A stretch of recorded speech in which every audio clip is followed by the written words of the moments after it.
Rings of the lordly power rings. Ring, ring. Who's there?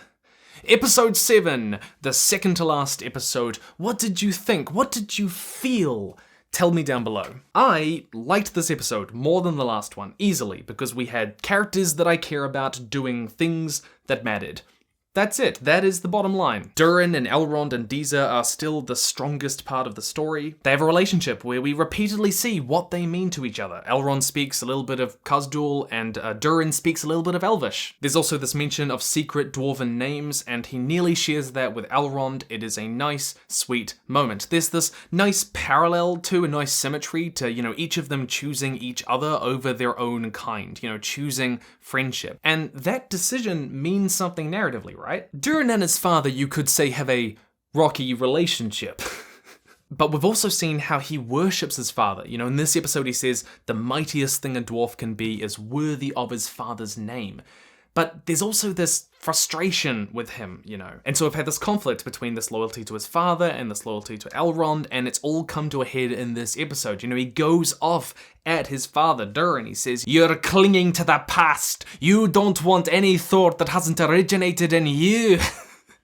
That's my Scottish dwarven accent there for you. Frustrated his father is doing nothing while people die, right? And then his father disowns him. He calls him a traitor to his own kind. I think these beats have been built up nicely, and most people I've spoken to really enjoy watching these characters interplay and interact. Personal relationships with stakes that matter and narrative consequences we are invested in, built up to this argument between DURIN and DURIN, to the souring of this relationship. But I just don't feel any of that for the Númenor or the Southland storylines. I've said before that I'm not that invested in Theo or Bronwyn or most of the Númenorians. Like, Ontimo, yeah, him. He died this episode. And he was certainly the most character I've ever seen, and I felt nothing. Different to the normal everyday numbness that everyone feels. Right? Episode 6 was about this big battle, and it was a spectacle, yeah, but it was a spectacle mostly about characters that I didn't really care about. Whereas at least here, I got to spend a lot of time with characters that I like watching. And I don't mean like to watch in the sense of them being likable as people, I mean they're interesting to watch in a story. Like, I am currently watching Breaking Bad, and Walter White, the main character, is one of the most manipulative, awful, gaslighting people I've ever seen. But he is absolutely fascinating to watch in every single scene that he is in. That is what makes it so enjoyable. Whereas Valandil, Isildur, Theo, Halbrand, Bronwyn, even Tamriel just aren't that interesting to me to watch, talk and engage with each other. And the central character arcs with them don't feel all that well built up to me. Like Halbrand in this episode says, "I will not condemn the Southlands to their fate."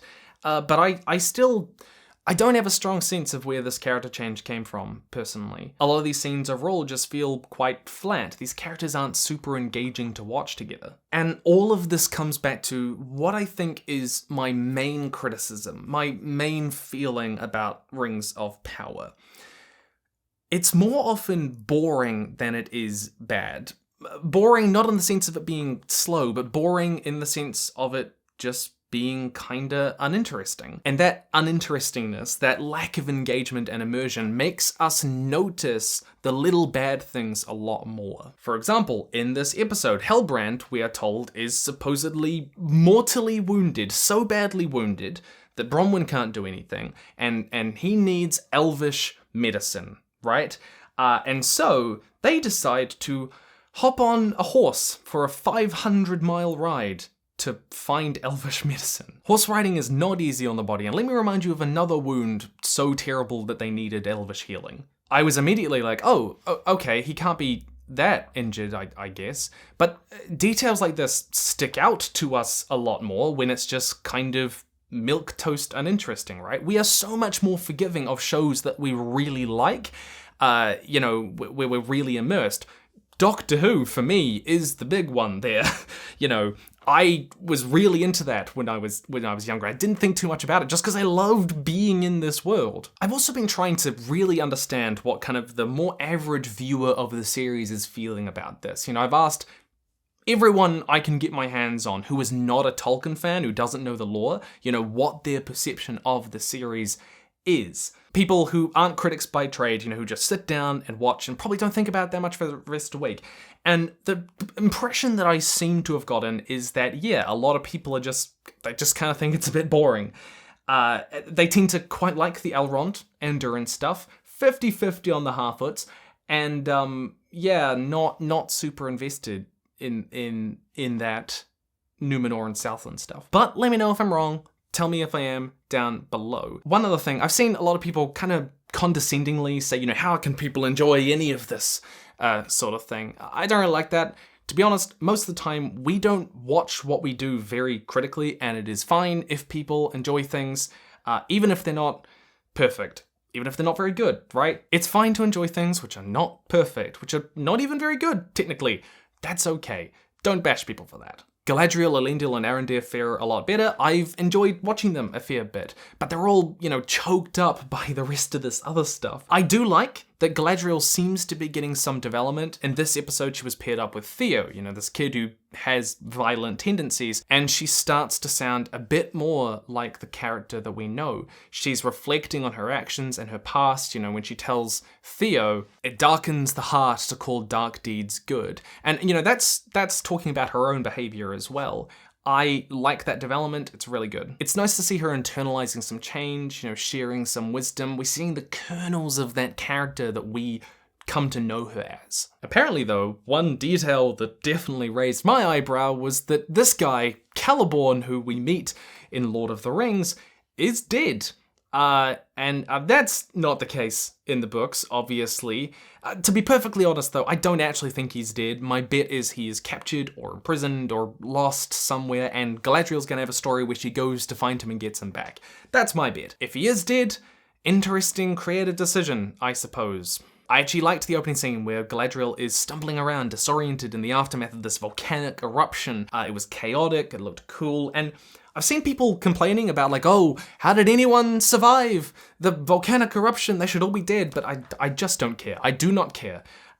It's like how in action movies, unless people get shot in the stomach or the head, they're not dead. A shoulder, leg, you're all fine. When in reality, of course, that is very much not true, but we just kind of ignore it. It doesn't tend to, bother that many people.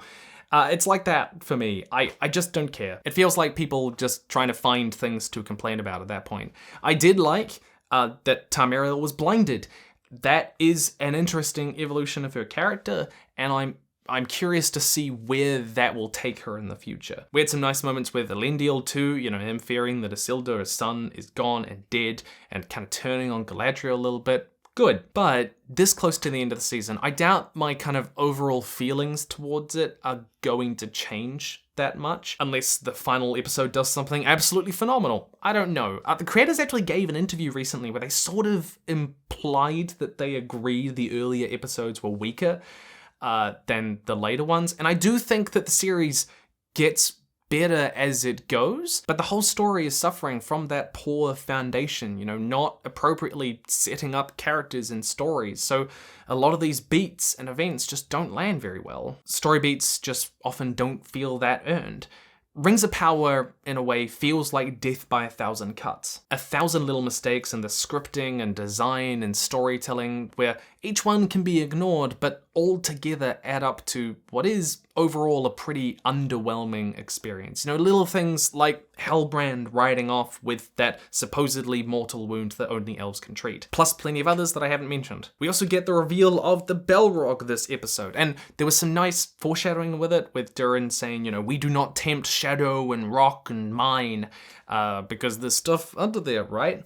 I do think that this reveal was a little bit wasted though. I knew the Balrog was down there, but most people didn't.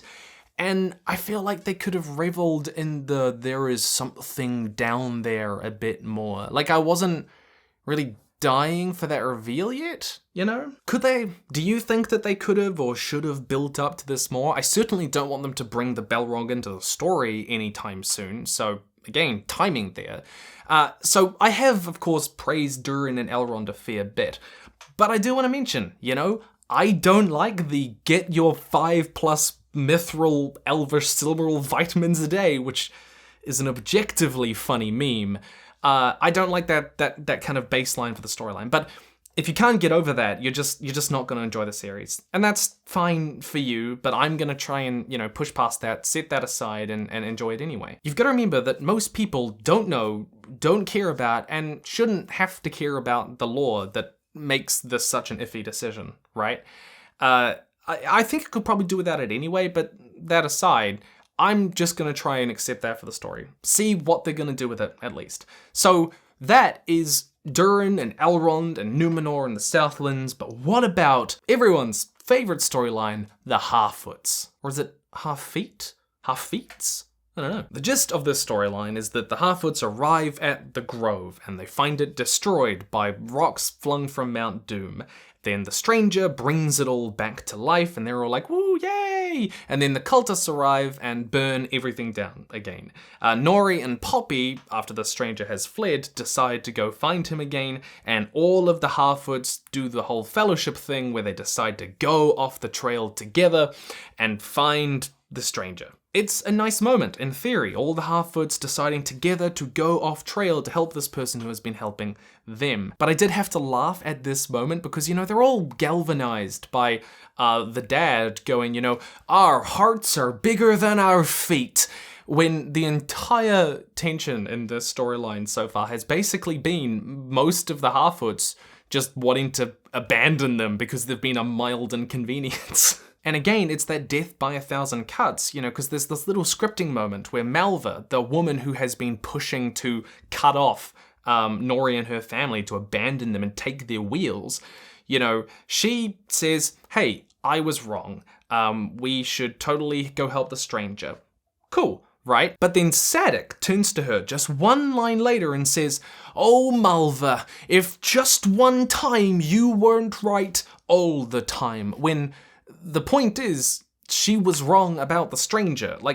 It's just a very odd scripting choice, especially so close together. It's very noticeable. Again, any single moment can be pretty much ignored, but all these little bits woven together yields a very odd tapestry. That being said, I have come around a little bit to the Harfoots. I have enjoyed them a bit more. I think the cultists were sufficiently creepy, and I do like Nori. I do wish we got just more development, though, between her and the stranger. We had this whole moment where he injured her in the last episode, and we get in this episode her sort of a peace offering, giving him an apple. But I just want there to be more. I want them to be more development, I don't like this mystery box style storytelling where they just don't give us any information whatsoever about things, and then hope to egg us on for the reveal later on. I don't know if it's going to land. We'll have to see if it does. What do you think about the Harfoots? What is your favourite story? Do you agree, disagree? Let me know down below. As we head into the finale, we're going to see how all of this pans out. I don't know. What are your predictions for it? We're going to see. Stay nerdy, and I will see you in the future.